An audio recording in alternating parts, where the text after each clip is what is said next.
Profit और loss, ये है आज के इंग्लिश की शॉर्ट मॉरल स्टोरी। हिंदी में करेंगे इसको ट्रांसलेट। इस स्टोरी की हेल्प से आप इंग्लिश के हर एक स्ट्रक्चर को बारीकी से सीख पाएंगे और समझ पाएंगे। इसके साथ ही साथ कई सारे इंग्लिश के नए वर्ड मीनिंग भी यहाँ पर आप सीखेंगे, प्लस जो ग्रामर का पार्ट है वो भी यहाँ पर डिटेल में कवर करेंगे। तो चलिए स्टार्ट करते हैं। प्रॉफिट का मतलब होता है फ़ायदा या लाभ, और यानी या अथवा इसका हिंदी में मतलब होता है। लॉस का मतलब नुकसान या कह सकते हैं हानि।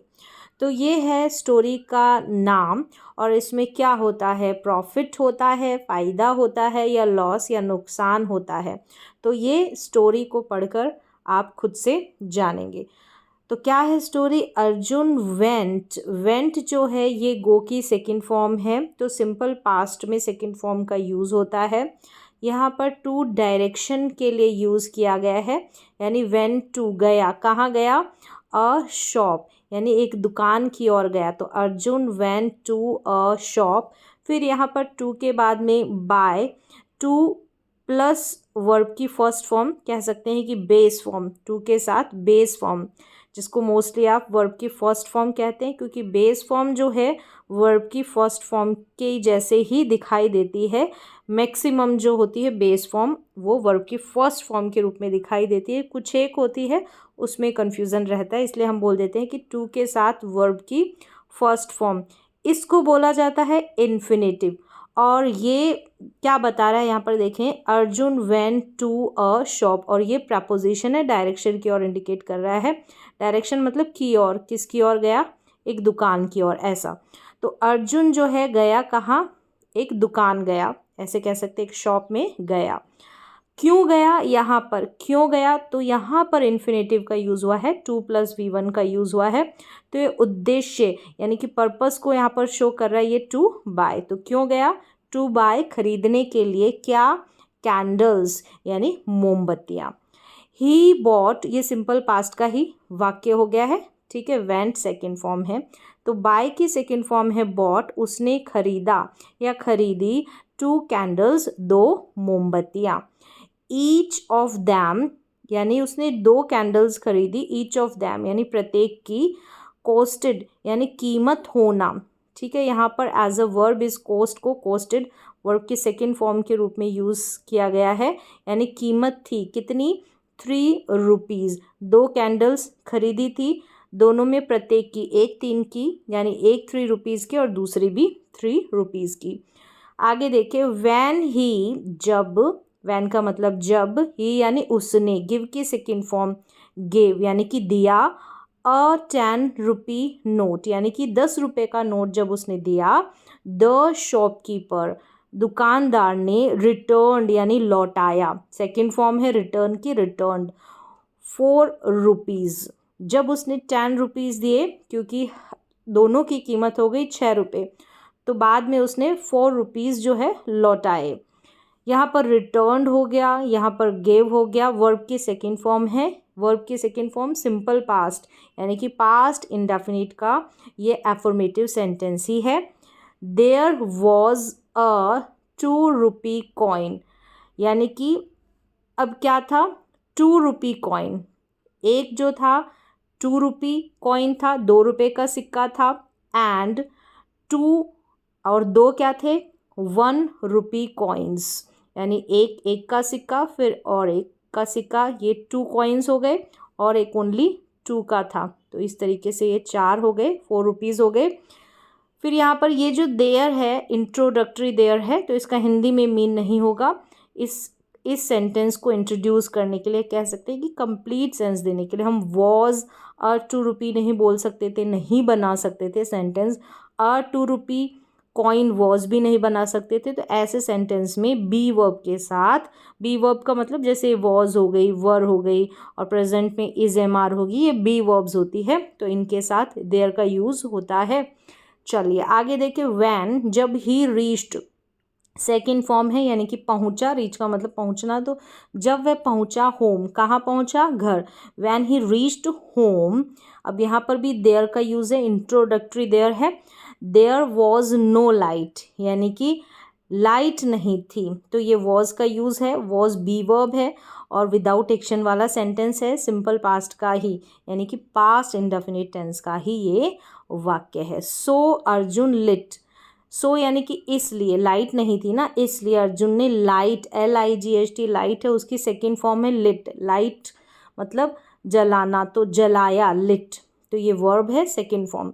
Arjun lit the candle, Arjun ने द कैंडल यानी जो कैंडल लाया था ना तो वो वाली द कैंडल, वो कैंडल जलाई, बट लेकिन बाय चांस यानी कि संयोग से ही ड्रॉप्ड, अब ये सेकेंड फॉर्म है ड्रॉप की, ड्रॉप्ड यानी गिरा देना, तो गिरा दिया उसने 1 रुपी कॉइन यानी कि 1 रुपये का जो सिक्का था वो गिरा दिया। तो ड्रॉप्ड यहाँ पर वर्ब की सेकेंड फॉर्म है। ही लुक्ड अराउंड, लुक का मतलब देखना, तो लुक्ड हो गया यानी देखा, वर्ब की सेकेंड फॉर्म। अराउंड चारों ओर या इधर उधर, बट सिंपल पास्ट का ही वाक्य है। अब यहाँ पर देखें लेकिन कुड नॉट फाइंड, कोई काम आप नहीं कर पाए या नहीं कर सके, पास्ट में ही रिग्रेट वाली फीलिंग होती है, पछतावे वाली फीलिंग होती है, तो कुड नॉट प्लस V1 का यूज़ होता है। Could not find the coin मतलब वो क्या नहीं कर पाया, पता नहीं लगा पाए, यहाँ पर खोज नहीं पाया ऐसा भी कह सकते हैं, फाइंड वर्ब की फर्स्ट फॉर्म ही है, तो वो खोज नहीं पाया या ढूंढ नहीं पाया या ढूंढ नहीं सका। द कॉइन यानी वो सिक्का, द कॉइन, अब जिस सिक्के की बात हो रही है तो डेफिनेट आर्टिकल द कॉइन। आगे देखें, स्लोली धीरे धीरे the candle was burnt out, ये जो है बर्नट आउट जल जाना, ठीक है। अब यहाँ पर ये बर्नट के ये फ्रेजल वर्ब ही है, ठीक है, वॉज यहाँ पर वॉज का यूज़ हुआ है। अब यहाँ पर देखें वॉज या वर्ब के बाद में, ठीक है, वॉज या वर्ब के बाद में या तो एडजेक्टिव का यूज़ होता है, तो ये जो है बर्नट आउट ये एडजेक्टिव भी होता है, और एडजेक्टिव कौन सी वर्ब की फॉर्म में आते हैं, थर्ड फॉर्म में ही आते हैं। और जब भी हम पैसिव सेंटेंस बनाएंगे यानी कि पास्ट इंडेफिनिट टेंस का पैसिव बनाएंगे तो वहाँ पर क्या होगा, वॉज और वर्ब के बाद में वर्ब की थर्ड फॉर्म ही लगाई जाती है। तो अब यहाँ पर क्या है, ये द कैंडल जो है जल चुकी थी या जला दी गई थी, किसके द्वारा, आग जो लगी उसमें उसके द्वारा। तो अब ये आपको समझना है कि ये पैसिव में है या एडजेक्टिव है, तो यहाँ पर हम लेकर चलेंगे कि ये पैसिव में है। The candle was burnt out यानी जल चुकी थी, बट, और पैसिव में क्या होता है, वॉज और वर्ब के बाद में वर्ब की थर्ड फॉर्म का यूज़ होता है। और ये भी चीज़ है कि वॉज और वर्ब के बाद में एडजेक्टिव का यूज़ भी होता है, जैसे नाउन का यूज़ भी होता है, तो एडजेक्टिव भी वर्ब की थर्ड फॉर्म के रूप में आते हैं। तो जैसे जैसे आप पढ़ते जाएंगे वैसे वैसे आपको पता चलता जाएगा कि ये एडजेक्टिव है या वर्ब की थर्ड फॉर्म है, तो ये आपको डिसाइड करना पड़ेगा। तो the candle was burnt out, जल चुकी थी मोमबत्ती, बट लेकिन अर्जुन डिड नॉट फाइंड, अब वो ढूंढ नहीं सका। तो यहाँ पर देखिए डिड नॉट के साथ वर्ब की फर्स्ट फॉर्म है, ये भी पास्ट इंडेफिनिट टेंस का ही वाक्य है, ठीक है, सिंपल पास्ट का, लेकिन ये नेगेटिव है। जब नेगेटिव बनाएंगे तो डिड नॉट के साथ वर्ब की फर्स्ट फॉर्म का प्रयोग करना पड़ेगा, और जब पॉजिटिव बनाते हैं सिंपल पास्ट में वाक्य तो वर्ब की सेकेंड फॉर्म का यूज़ होता है। तो Arjun did not find the coin यानी उस सिक्के को ढूंढ नहीं पाता है। सो ही लिट द सेकेंड, अब वही लाइट की सेकेंड फॉर्म यानी जलाई, द सेकेंड कैंडल टू यानी 2 लाया था वो कैंडल, तो दूसरी वाली भी उसने जलाई, 2 का मतलब यहाँ पर भी यानी दूसरी वाली को भी जलाया। एंड कैप्ट लुकिंग फॉर, यहाँ लुक फॉर का मतलब देख लें, यहाँ पर लुकिंग है लेकिन लुक फॉर का मतलब होता है किसी चीज़ को ढूंढना, ठीक है। अब यहाँ पर है कीप की सेकेंड फॉर्म कैप्ट, जब हम कीप का हो गया या कैप्ट का यूज़ करेंगे टेंसेस के अनुसार, कीप्स भी हो सकता है, कैप्ट भी हो सकता है और कीप भी हो सकता है। तो यहाँ कैप्ट लुकिंग फॉर, कोई काम करता रहा, कंटिन्यू ऐसा सेंस आता है तो इस स्ट्रक्चर का यूज़ किया जाता है। तो वो क्या करता रहा, ढूंढता रहा, द कॉइन उस सिक्के को, कौन, अर्जुन जो है उस सिक्के को ढूंढता रहा, कोई काम करता रहा या करती रही, ढूंढता रहा। आफ्टर तो कैप हो गया या कीप्ट, इसके बाद में कोई काम करता रहा तो वर्ब जो आएगी ना वो ING रूप में आएगी, यानी लुक फॉर नहीं बोल सकते हम, लुकिंग हमको लिखना पड़ेगा। आफ्टर सम टाइम यानी कुछ समय बाद, द सेकेंड कैंडल, जो दूसरी कैंडल थी वॉज ऑल्सो बर्नट आउट, यानी वो भी जल चुकी थी। एंड वॉज के साथ यहाँ पर बर्नट आउट वर्ब की थर्ड फॉर्म लेकर चलेंगे कि कोई काम हो चुका था, किया जा चुका था, इस तरीके से। एंड लकीली यानी कि किस्मत से, एंड लकीली किस्मत से अर्जुन रिकवर्ड, रिकवर्ड का मतलब पुनः प्राप्त कर लेना, तो पुनः प्राप्त कर लिया, ये सेकेंड फॉर्म है रिकवर से रिकवर्ड।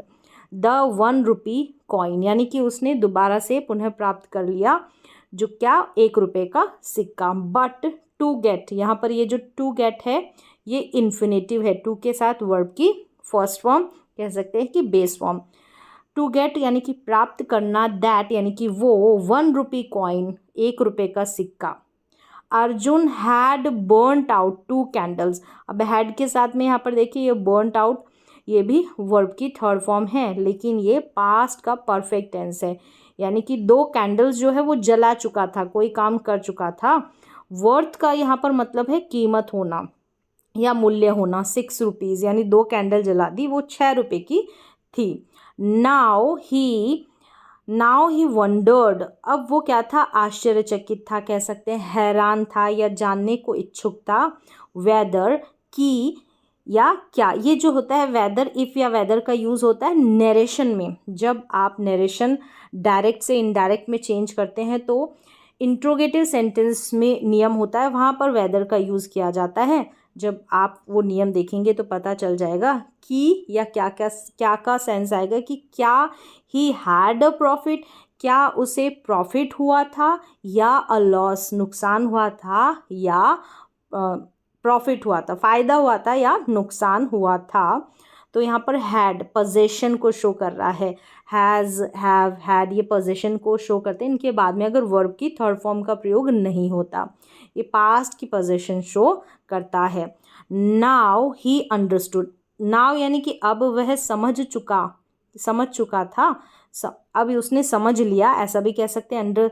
अंडरस्टैंड से अंडरस्टूड, ये सेकेंड फॉर्म है। दैट की 1, अब 1 यानी प्रत्येक व्यक्ति की बात हो रही, किसी की भी, तो किसी को भी क्या, शुड बी, ये शुड मॉडल का यूज़ हुआ है और बी का यूज़ हुआ है। अब यहाँ पर देखें, कोई काम करना चाहिए, सलाह के सेंस में, एडवाइस के सेंस में शुड का यूज़, तो 1 शुड बी यानी कि किसी को क्या करना चाहिए। यहाँ पर देखिए शुड बी के बाद में अगर थर्ड फॉर्म आ जाएगी तो वो पैसिव सेंटेंस हो जाएगा अगर बी के बाद में, और विदाउट एक्शन यानी कोई थर्ड फॉर्म नहीं आएगी बी के बाद में तो वो स्टेट या अवस्था की बात करेगी, विदाउट एक्शन वाला सेंटेंस होगा। तो क्या है, दैट 1 शुड बी, यानी 1 को, बी का मतलब यहाँ पर होना है, क्या होना चाहिए, केयरफुल, केयरफुल का मतलब सचेत या सावधान होना चाहिए।